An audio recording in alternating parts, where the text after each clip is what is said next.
அருமையான பிள்ளைகளே, இயேசு கிறிஸ்துவின் நாமத்தினாலே உங்களை இந்த பாடத்திட்டத்திற்குள்ளாக உங்களை வரவேற்கிறேன். இன்றைய நாளிலும் நாங்கள் கர்த்தருடைய படைப்பை குறித்தாக நாங்கள் பார்க்க போகின்றோம். இறைவனின் படைப்பு எவ்வளவு மேன்மையானது, மகத்துவமானது என்பதை நீங்கள் அறிந்திருக்கிறீர்கள், உணர்ந்திருக்கிறீர்கள். பொழுதும் கூட நீங்க கொஞ்சம் வெளியில பாருங்க, உங்களோட சுற்றாடலை பாருங்க, எப்படி இருக்குது, என்னென்ன பொருட்கள், என்னென்ன இயற்கையான வளங்கள் உங்களை வீட்டை சுற்றி இருக்குது. மரங்கள், பூக்கள், இவைகள் எல்லாவற்றையும் நீங்க கொஞ்சம் சிந்தித்து பாருங்க. நாங்க எங்களை பாடத்துக்குள்ளாக போகும் போதெல்லாம் நீங்க கொஞ்சம் கண்களை மூடி இறைவன் படைப்புகள், நாங்கள் இந்த படைப்பை பற்றி நாங்க படிக்க போகிறபடினால நீங்க அதை குறித்து கொஞ்சம் சற்று சிந்தியுங்க. நீங்கள் இப்பொழுது நீங்க சிந்தித்துக் கொண்டிருப்பீர்கள், எப்படியாக இறைவன் இவைகளை எல்லாவற்றையும் படைத்திருக்கிறார் என்று. சரி, இன்றைய நாளிலும் நாங்கள் கற்றுக்கொள்ள போகிற பாடமானது நானும் உலகமும். நானும் உலகமும் என்று சொல்லும் பொழுது, நான் இந்த உலகத்தில தான் வாழுகிறேன். இந்த உலகம் கர்த்தரால் படைக்கப்பட்டது என்பது எங்களுக்கு தெரியும். நாங்க எங்களோட வேதத்தினூடாக அதை வாசித்து அறிந்திருக்கிறோம். இப்ப நீங்க எப்பொழுதாவது இந்த உலகத்தை பற்றி நீங்க சிந்தித்ததுண்டா? இந்த உலகம் எப்படி இருக்குது, உருண்டை வடிவில இருக்குது. நீங்க உங்களோட சோசியல் ஸ்டடீஸ்லயோ அல்லது ஜியோகிராபிகள் பாடங்களிலோ நீங்க கற்றுக்கொண்டு இருப்பீங்க. உலகம் உருண்டையானது, அதோட பரப்பளவு, அதுகள் எல்லாவற்றையும் எவ்வளவு தூரம் அது சுற்றி வருகிறது, இந்த காரியங்கள் எல்லாவற்றையும் நீங்க கற்றுக்கொண்டு இருப்பீங்க. ஆனாலும் தேவனுடைய பார்வையில எங்களுடைய கிறிஸ்தவ வழியினூடாக நாங்கள் இந்த உலகம் எவ்வாறு உருவாக்கப்பட்டது என்றும் அது எங்களுக்காக உருவாக்கப்பட்டது என்றதையும் நாங்க பார்க்க போகிறோம். அப்ப நானும் உலகம் சொல்லும் பொழுது நான் அதில் முக்கியம் பெறுகிறேன் என்பதை பிரியமான பிள்ளைகளே நீங்க அறிந்து கொள்ளுங்க. ஒரு அழகான வசனம், இந்த வசனத்தை நீங்கள் மனப்பாடம் செய்து கொள்ளுங்க. இது மனப்பாட வசனமாக எடுத்துக்கொள்ளலாம். வானங்கள் கடவுளின் மாட்சிமை வெளிப்படுத்துகின்றன, வான்வெளி அவர் தம் கைகளின் வேலைப்பாட்டை விவரிக்கின்றது. திருப்பாடல்களிலே 19ஆம் அதிகாரம் 1ஆம் வசனம் இவ்வளவு அழகாக இந்த வானங்கள் இவ்வளவாக கடவுளின் மேன்மையை வெளிப்படுத்துகின்றன என்பதை எங்களுக்கு அறிவிக்கின்றது. இந்த பாடத்தை நாங்கள் கற்றுக்கொள்ளும் பொழுது திருவிவிலிய பகுதி தொடக்க நூல் 1ஆம் அதிகாரம் 1ஆம் வசனம் முதல் 26ஆம் வசனம் வரை நீங்கள் வாசித்து பார்க்கும் பொழுது இப்படியாக தேவன் படிப்படியாக ஒவ்வொரு நாளும் இந்த உலகத்தையும் அதில் உள்ளவைகளையும் படைத்தார் என்பதை நீங்கள் அறிந்து கொள்வீங்க. அத்தோடு மட்டுமல்லாமல் திருப்பாடல்கள் 8ஆம் அதிகாரம் மிகவும் அழகாக கடவுளுடைய படைப்பின் மேன்மையை எங்களுக்கு காண்பிக்கிறது. சரி, இப்ப நாங்க இது படைப்பு. தேவன் படைக்கும் முதல் எப்படி இருந்திருக்கும்? ஒரு உருவற்று இந்த பூமியானது ஒழுங்கின்மையா இருந்ததுன்னு பாக்குறோம். இப்ப எங்களுடைய ஒரு வீட்டிலே நாங்க எல்லாவற்றையும் இழுத்து போட்டிருந்தால் அதுல ஒரு ஒழுங்கு இருக்குமா? இல்லை. எங்களுக்கு ஒரு சந்தோஷம் வருமா? இல்லை. அவற்றை நாங்க ஒழுங்குபடுத்தணும். தேவனும் இந்த உலகம் வெறுமையா எல்லாம் ஒழுங்கின்மையா இருந்தபடினாலே இந்த உலகை ஒழுங்குபடுத்த வேண்டும் என்றிருந்தார். அதுக்கு முன்பு முழுவதும் இருளாயிருந்தது. அப்படியானால் முதலாவதாக தேவன் என்ன செஞ்சார்? எங்களுக்கு வெளிச்சம் வேணும் அல்லவா? அப்ப ஒரு முதலாவது உலகத்தை படைக்கும் முன்பு வெளிச்சம் வேணும் என்பதற்காக தேவன் முதலாம் நாளிலே ஒரு ஒளியை உருவாக்கினார். அந்த வெளிச்சத்தினூடாக தேவன் என்ன செய்தார்? அதை இரவு பகல் என்று பிரித்தார். இது முதலாம் நாளில் நடந்த படைப்பு. முதலாவது ஒளியை தேவன் படைத்ததினாலே எல்லாம் எங்களுக்கு தெரிகிறது. அதோட இரவு பகல் என்று அதை பிரித்து எங்களுக்கு அதை ஏற்படுத்தி கொடுத்தார். நாங்கள் 2ஆம் நாளுக்கு போனால் 2ஆம் நாளிலே வானத்தை தேவன் உருவாக்குறார். அதாவது நீர் எல்லாம் உண்டாதானே இருந்துச்சு. வானம், தண்ணீர், அது இதெல்லாம் உண்டா இருந்தபடினால தேவன் என்ன செய்யறார்? எல்லா தண்ணீர்கள் உண்டாகவும் என்ன செய்யறார்? மேல உள்ள தண்ணிய வேறாக்கி அப்ப என்ன செய்யறார்? வானம் என்ற ஒரு இடைப்பட்ட ஒரு நிலையை தேவன் உருவாக்குறார். அதற்கு தேவன் என்ன செய்யறார்? விண்ணுலகம் என்று பெயரிடுகிறார். சரி, 2ஆம் நாள் ஆகிற்று. கடவுள் பார்த்தார், வானம் மிகவும் அழகாக இருந்தது.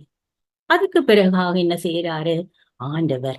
3ஆம் நாளுக்கு பிறகாக போகிறார். 3ஆம் நாளில் என்ன செய்யறார்? இப்ப தண்ணீர் ரெண்டையும் வேறுபடுத்துறார். தண்ணீர் சேர்ந்த தண்ணி எல்லாவற்றையும் ஒரு பக்கத்துக்கு ஆக்கி அதை என்ன செய்கிறார்? அதை நிலம் தோன்ற செய்கிறார். நிலம் என்று, கடல் என்றும் அதை பிரிக்கின்றார். அது மட்டுமல்லாது புல் பூண்டுகள், விதை தரும் செடிகள், கனி தரும் பல மரங்கள், இவைகள் எல்லாவற்றையும் ஆண்டவர் படைத்து மிகவும் அழகாக இந்த உலகத்தை மனிதனுக்கு தேவையான எல்லாவற்றையும் படைத்திருக்கிறார். சரியா? இப்ப 3ஆம் நாள் எங்களுக்கு சந்தோஷமான ஒரு நாள். என்ன, எல்லாம் பச்சை பச்சையா இருக்குது, ப்ளூவா இருக்குது இல்லையா? பழங்கள் என்றால் எங்களுக்கு ரொம்ப பிரியம். அடுத்தபடியாக நாங்கள் 4ஆம் நாளுக்குள்ளாக கடந்து செல்வோம். 4ஆம் நாளிலே ஒளிப்பிழம்புகள் என்று சொல்லப்படும் ஒளிப்பிழம்புகளை தேவன் படைக்கிறார்.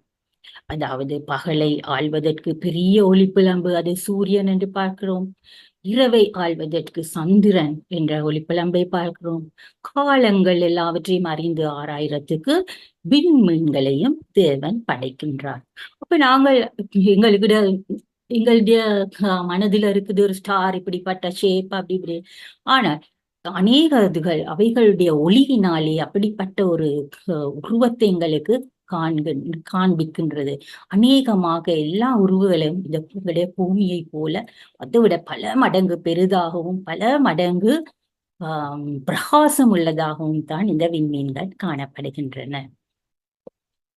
அடுத்தபடியாக தேவன் 5ஆம் நாளுக்குள்ளாக கடந்து செல்கிறார். 5ஆம் நாள், இப்ப 4ஆம் நாள் ஆகி முடிந்தது. பார்த்தார், எல்லாம் அருமையாய் இருந்தது. அந்த ஒளிப்பிழம்புகள் எல்லாம் அழகா இருந்தது.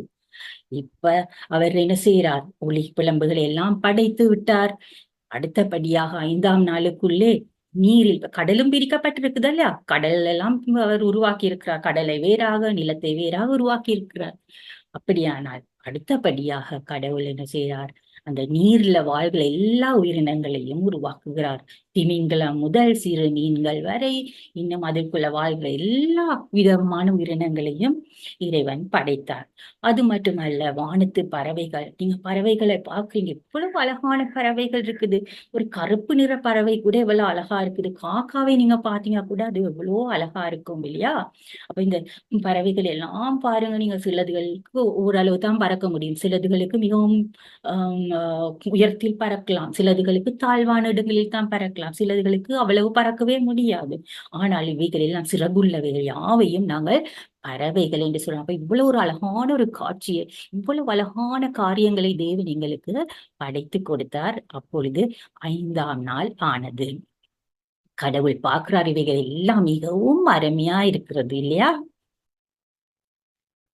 அடுத்தபடியாக நாங்கள் இப்பொழுது 6ஆம் நாளுக்குள்ளாக கடந்து செல்கிறோம். இந்த 6ஆம் நாளுக்குள்ளே நாங்கள் வந்த பொழுது கடவுள் என்ன செய்கிறார்? அங்கு கால்நடைகளை எல்லாவற்றையும் உருவாக்குகிறார்.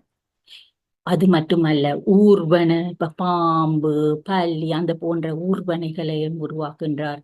மற்ற எல்லா விலங்குகள், யானை, குதிரை, கரடி, இவைகள் போன்ற மிருகங்கள், வீட்டு மிருகங்கள், எல்லா மிருகங்களையும் தேவன் உருவாக்குகிறார் இந்த 6ஆம் நாளில். அவைகள் எல்லாவற்றையும் உருவாக்கிவிட்டு கடைசியாக என்ன செய்கிறார்? கடவுள் மனிதனை உருவாக்குறார். மனிதன் இந்த மிருகங்கள் எல்லாத்தையும் விட விசேஷித்தமானவன். மனிதனை தேவன் இவ்வளவு அழகாக படைத்து இந்த படைத்த எல்லாவற்றையும் பாதுகாக்கிறதற்காக தேவன் இந்த மனுஷனை படைக்கின்றார். அப்ப நீங்க பாருங்க, இந்த மனுஷனை படைக்கும் முன்பு அவனுக்கு தேவையான எல்லாவற்றையும் ஆண்டவர் படைத்து விட்டார். 1ஆம் நாளிலே வெளிச்சத்தை உருவாக்கி, பிறகு வானம் பூமியை வேறுபடுத்தி, அதன் பிறகு புல் பூண்டு கனித்தரும் மரங்கள் எல்லாவற்றையும் அவனுக்கு வைத்து, அதுக்கு பிறகு மீனினங்கள், பறவைகளை உருவாக்கி, 6ஆம் நாளிலே கால்நடைகள், மிருகங்கள் எல்லாவற்றையும் படைத்து, அதற்கும் மேலாக இவைகள் எல்லாவற்றையும் ஆண்டு கொள்ளும்படி, இவைகள் எல்லாவற்றையும் பாதுகாக்கும்படி மனிதனை தேவன் படைக்கிறார்.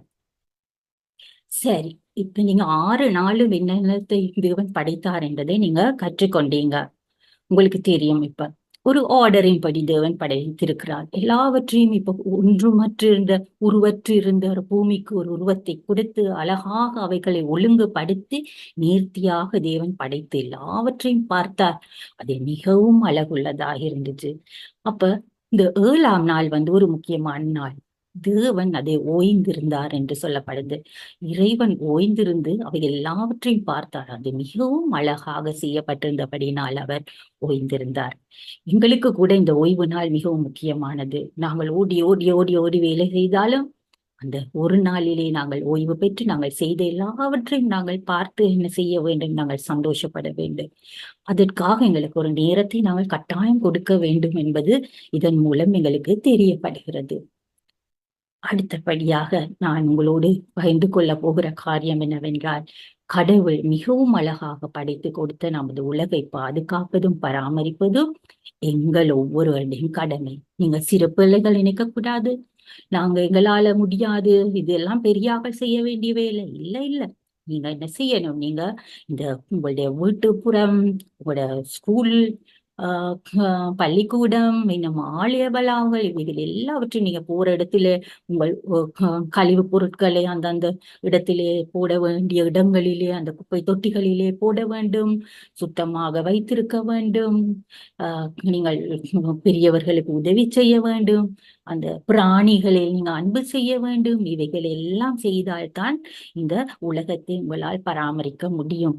உங்களுடைய பிள்ளைகள் இந்த பூமியை அழகாக சுதந்திரித்து விளையாடுறதுக்கு நீங்க இந்த பூமியை வைத்துவிட்டு போக வேண்டும். இப்படியானால் நீங்கள் சந்தோஷமா இருக்கவும், தேவன் இவ்வளவாக நாங்கள் சந்தோஷமா இருக்க வேண்டும் என்பதற்காக இந்த பூமியை உருவாக்கினாரோ, அதேபடியாக நீங்களும் என்ன செய்ய வேண்டும், இந்த பூமியை அழகாக வைத்திருக்கிறதுக்கு நீங்க ஒரு கருவியாக இருக்கும் பொழுது தேவன் சந்தோஷப்படுவார், கர்த்தர் உங்களை ஆசீர்வதிப்பார். நாங்கள் மீண்டுமாக இந்த மன்னன வசனத்தை நாங்கள் கற்றுக்கொள்வோம். வானங்கள் கடவுளின் மாட்சிமை வெளிப்படுத்துகின்றன, வான்வெளி அவர் தம் கைகளின் வேலைப்பாட்டை விவரிக்கின்றது. திருப்பாடல்கள் 19:1. இதை நீங்க கற்றுக்கொள்ளுங்க. இப்ப நானும் உலகமும் என்ற பாடத்தின் ஊடாக இன்றைக்கு நீங்கள் கடவுள் 6 நாளிலும் படைத்தவற்றை நீங்கள் கற்றுக்கொண்டீர்கள். அவைகளை நீங்கள் மனதில் வைங்க. அவைகள் யாவும் விசேஷமானது என்பதை நீங்கள் மனதில் கொள்ளுங்கள். இப்பொழுது ஒரு சின்ன ஒரு கைவேலையை டீச்சர் செய்து காட்டுறேன் உங்களுக்கு.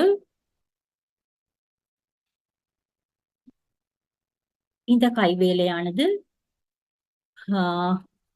உங்களுக்கு தெரியுதோ தெரியாதுல, இது போல ஒரு நீங்க 6 பெட்ரிஸ்களை, 6 துண்டுகளை, 6 கலர் பேப்பர்களை நீங்க வெட்டி எடுத்துக்கொள்ளுங்க.